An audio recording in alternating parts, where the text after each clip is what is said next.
Namaste to everyone. A lot has already been spoken by T. Ganeshan sir yesterday in the context of Pashupa Sampradaya, and it's one of the illustrious branch known as Lakoli Shaivism. Though we find a lot of iconographical evidences of Lakolish across the country, but the foremost, the example of a Lakolish center in the Himalayas is Jageshwar. And I will be showing you n number of, iconographical and archaeological evidences that how and where you will see the Lakolish over there. But my aspect of this presentation is that how the propagation and the history of Lakolish Shaivism, which starts from Kaya Varohan, from Baroda, how that is actually helping the region, the belt of the valley of Jageshwar in the context of temple architectural evolution. So because we know that very well that in the context of Jageshwar, in the context of Lakoli Shaivism, Gupta period was its golden age. And Gupta period is the only period, from where we see the evidences of temple architecture. Because before that we would have some temples in wood, but they don't survive. So the oldest temple we see is in Devgad, which is a Gupta period temple made of a stone. And we find n number of influence which starts from Gupta period to Parmaras, Gujar Pratihars, and even slightest hint of Palas is also there in the form of epigraphy. Because we have a certain type of epigraphical text over here, which I will show you in the course of the presentation. Next.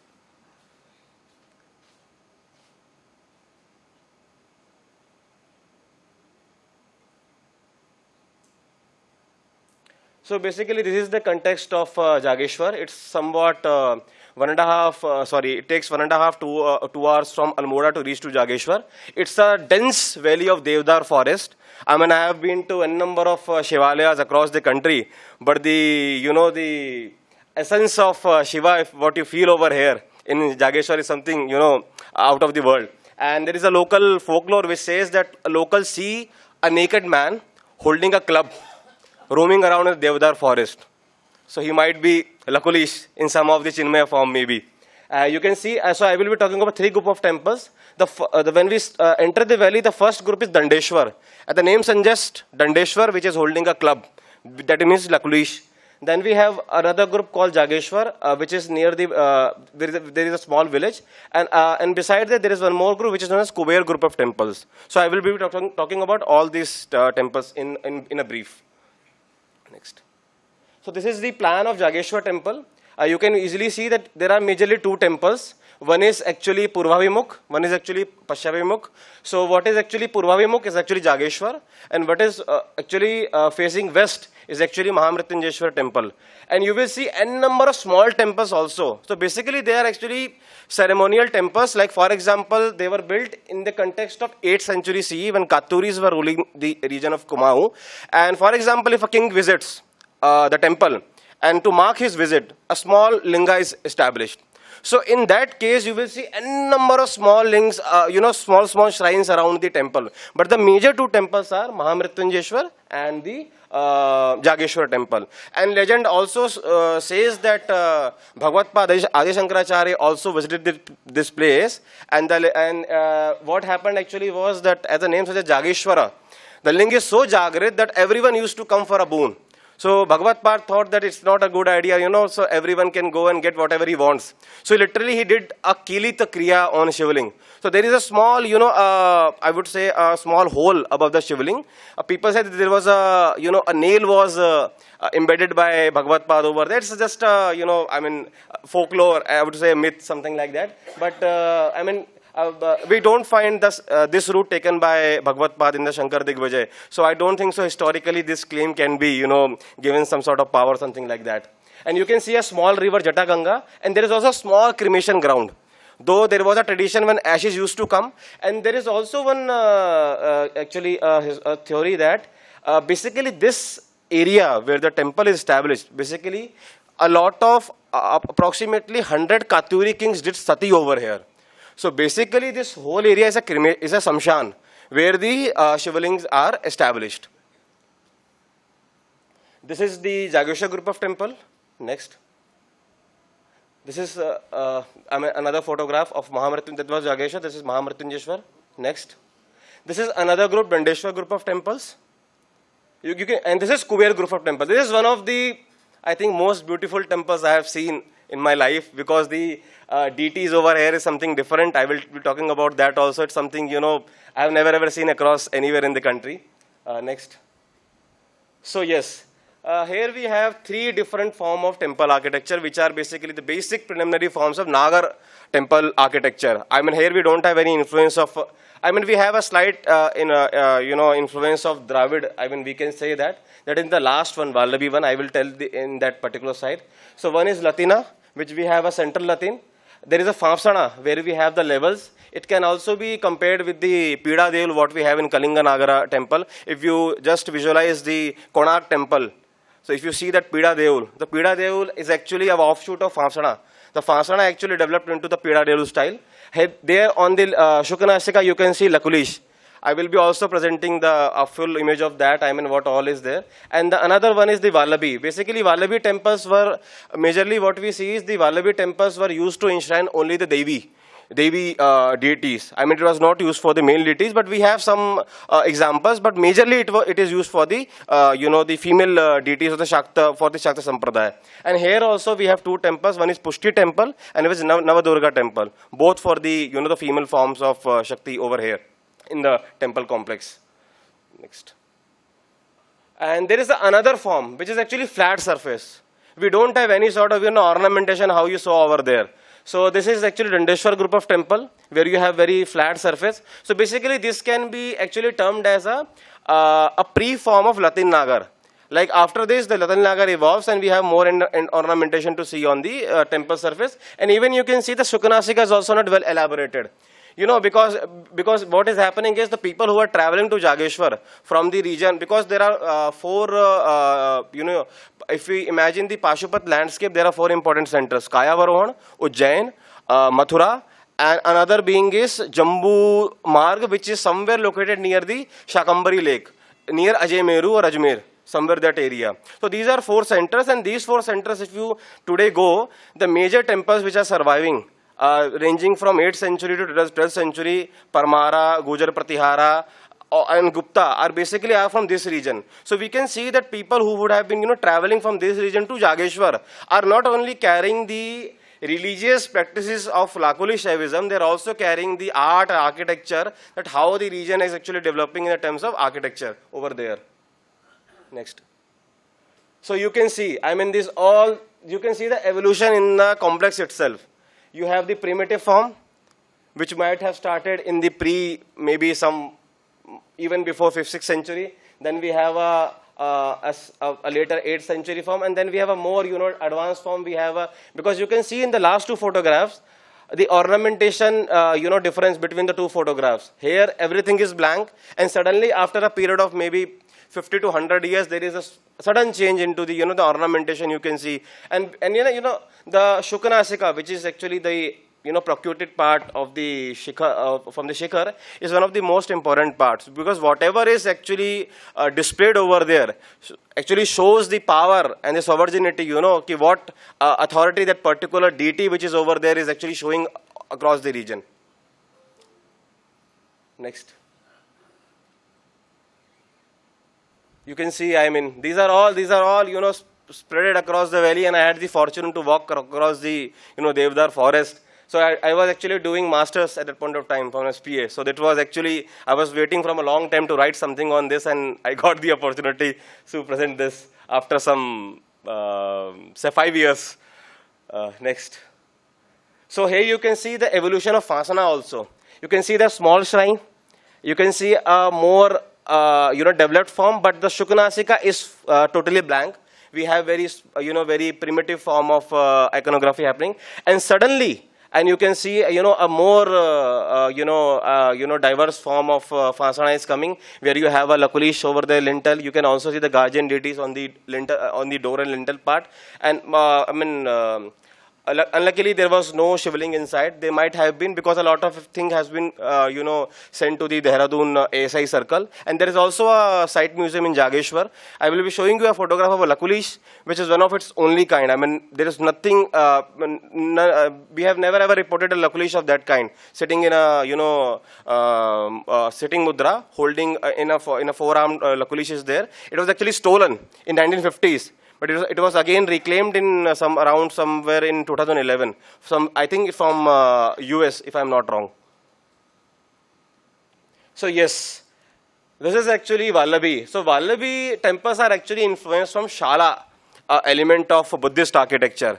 And if you just see the Bhimrath of Mahabalipuram, and if you see this temple, because they are on the same time, but because obviously Pallavas were on their zenith of art and architecture, so you can see the level of ornamentation happening of both the parts. But as you see the temple here in Jageshwar, you can see that they have tried to depict the wooden construction. If you can see these small squares, these are basically showing that how wooden logs are placed on the roof. So basically they are trying to implement the same wooden architecture in the form of stone. So they are just evolving. I mean, these are the preliminary examples of architecture in the Kumaon region. I mean, these are some photographs. Next. Yes. This is the one of the most important panel, one of the Lakulish temple. You can see Urdhvaretas of Pashupat, I mean the Lakulish.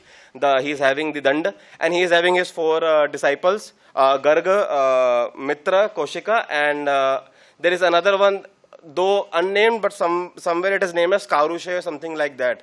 So there are 4 disciples, and 4 disciples went into 4 directions to propagate the Lakulish Shaivism across the country. So in down south, the where we find the iconographical evidence of Lakulish is till Badami. After Badami, we don't find much evidence of. I mean, in terms of iconography and archaeology, I am saying, sir. Maybe in terms of text, we might have been there. Okay. All right. Okay. So, sure. So here you can see the king and queen are sitting with them over, with the Lakulish over there. Next. Here his 2 disciples are sitting. It's actually preliminary to what actually you were seeing before 2 slides. It's much, precursor to that one. Next. Here you can see again a different, keep these elements in your mind, because the next slide will actually tell you actually from where these elements are coming into the picture. You see the hair dressings and everything. So I will be telling in the coming slides. Yeah, the Tandaveshwara, you can see, you just, see the Kartikeya, Ganapati and all the magicians sitting over there.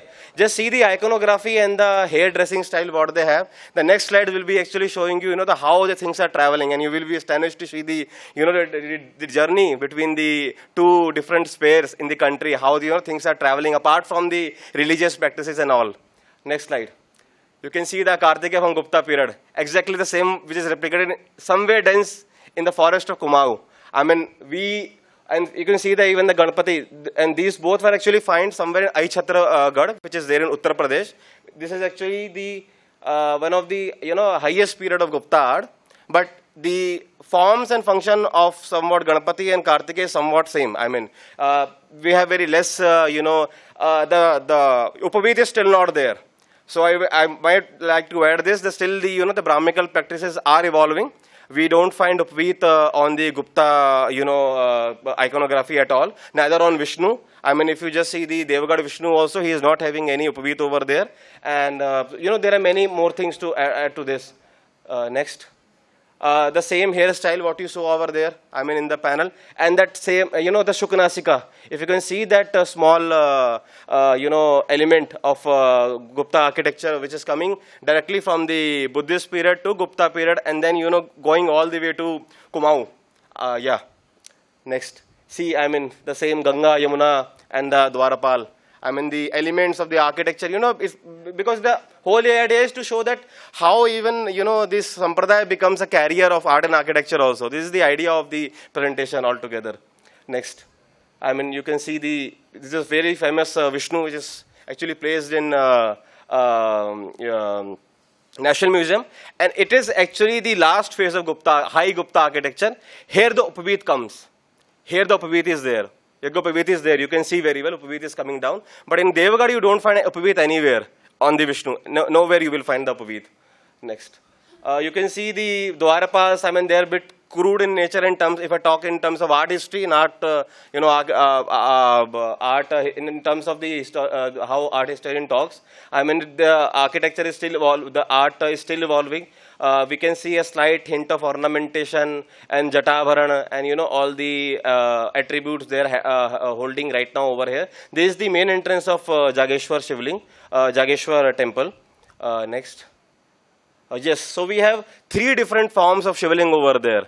Yeah, what is actually the last picture what you are seeing over there actually is a Swayambhu Ling which is placed in the Dandeshwar temple. It is similar to what we see in Kedarnath. Somewhat similar like that, a Swayambhu Ling. It's like just a rock, a 3-faced rock, that's it. There is no ornamentation on that. And what you are seeing on the extreme this side is actually the typical Gupta period Shivling, which has a Shiva Sarup, which is a Nirakar Sarup. Then below we have 8-faced Vishnu Sarup, and below then we have a 4-faced Brahma Sarup. So these are, and there was also another example of a 5-faced Shiva having Vamadeva, Sadhajot, Ishan. And this actually goes back to the period of 10th century, somewhere there, because the ornamentation was much rich, and though it was quite defaced, but still you can easily assess the ornamentation over there. I mean, you can see that is the Jageshwar Ling, extreme left. You can see the typical Gupta influence on the architecture, and the between what you are seeing actually is you will find it as a Shivling. But basically, Kuber is worshipped in a form of Shivling over here. So the Kuber group of photographs, what I was showing to you, actually there, this Shivling is enshrined, and Kuber is being worshipped on the Shivling. That's the USP of that area. I mean, I don't know how Yaksha thing got accommodated to the Shaiva theory. I mean, I don't have that depth into the Shaiva Agama or something like that. So, I mean, this was actually something new I actually saw over there. Next. This is the idol of, Lakulish, which got stolen in 1950s. And here you can see he is having a Matolung, he is having that was a Varad Mudra, which the hand is broken. He is holding some scriptures, and there he is holding his Lakul. And Urdhvaretas can also be seen. If you can see near Nabhi, there is a small rounded object which is being, protruding out. And this was actually, is right now if you go to Jageshwar, there is a ASI museum near Jageshwar, and this is housing over there itself. All these elements which are coming from Gupta period to here, I mean, you will find it's like a cradle of both in terms of art architecture and temple architecture, because the time you just go outside Jageshwar, you will not find any temple group, responding to the temple groups what we have in Jageshwar. You will find only one temple group which is in Almora, that is known as Katarmal, and that's it. We don't have any evidences. Though in terms of Skanda Purana, we divide Uttarakhand in 2 parts. One is Kedarkhand and one is Manaskhand. So this is actually Manaskhand because the route for Manasarovar used to go from here. That's why it is known as Manaskhand, it is known as Kedarkhand. Next. So these are some epigraphies over there, and basically the 2 important epigraphs which I have shown over here are, one talks about a person traveling from West India. So you can see that still that custom is there. A person might have been traveled from the area of Kayavarohan to Jageshwar, and because Lakulish is actually believed in terms of history, it believed to be there somewhere slightly before BCE period. I mean, so there is a legacy of 800, 900 years. Still people are traveling, and the below inscription actually talks about a person traveling from south. Doing some sort of charity over there. So you can see how people are traveling from all over the regions. We talk about Badrinath and Kedarnath, but we also have a temple called Jageshwar also, which is has a legacy of people traveling around. Next. So yes, I mean these are some photographs. You can see the setting of the temples in the lush Devdar forest, and the important part is that In terms of architectural history, I find a very, I think there is no one in India actually who actually focuses on how the religion has been carrier of, various attributes, not in terms of literature, even in terms of what we are actually building on stone. So a lot of, I think my conclusion is that a lot of people has to be, pitch in now. They have to come up with new ideas, not only for Jageshwar. This was one example for this conference, but we have many other options across the country. And I think if this happens, so we might be able to, break the nexus what the Western academia is still having over the, the temple architecture and iconography studies in India, specifically majorly dominated by the US and the UK scholars, what actually I am seeing right now in the field. So with this, I will take my leave. So thank you. Namaste.